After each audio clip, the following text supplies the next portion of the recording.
Hi, I'm David Ake with AP Photos. This week in Washington, there were a lot of grim faces. Bankers were grilled, Secretary Geithner spent a little time in the hot seat, and another of President Obama's cabinet positions withdrew, and the president himself, he hit the road again.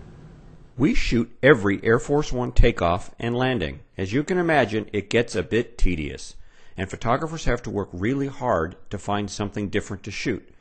Gerald Herbert found the morning light perfect for a silhouette of President Obama striding to his plane. Sometimes a little luck doesn't hurt, as Charlie Darapak found out in Florida, when he caught the glare of another photographer's flash in his frame, adding a surprise punch to this photograph of President Obama reaching for a guest at one of his town hall meetings. Earlier in the week, President Obama held his first primetime news conference.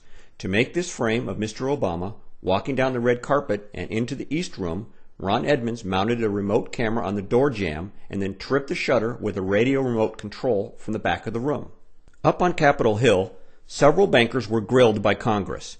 Lawrence Jackson made this frame of Representative Velasquez asking the questions, and then turned around to shoot this tight frame of grim-faced Bank of America CEO Ken Lewis in the hot seat. Treasury Secretary Tim Geithner felt a little heat from Congress too. Susan Walsh dramatized the tension by shooting this frame wide as Mr. Geithner took his seat before the Senate Banking Committee.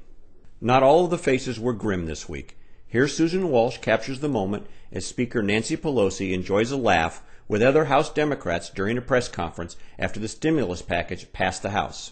The Republican press conference, on the other hand, just didn't have the same feel, as documented in this low-angle shot by Lauren Burke. A copy of the stimulus bill is sitting on the podium. Back to the grim faces. Senator Judd Gregg is seen biting his lip as he announces he's rethought his decision to join the Obama cabinet and has withdrawn his name for Secretary of Commerce. Evan Vucci raced up from the White House to make this frame during a hastily called press conference. Politicians weren't the only ones grimacing this week.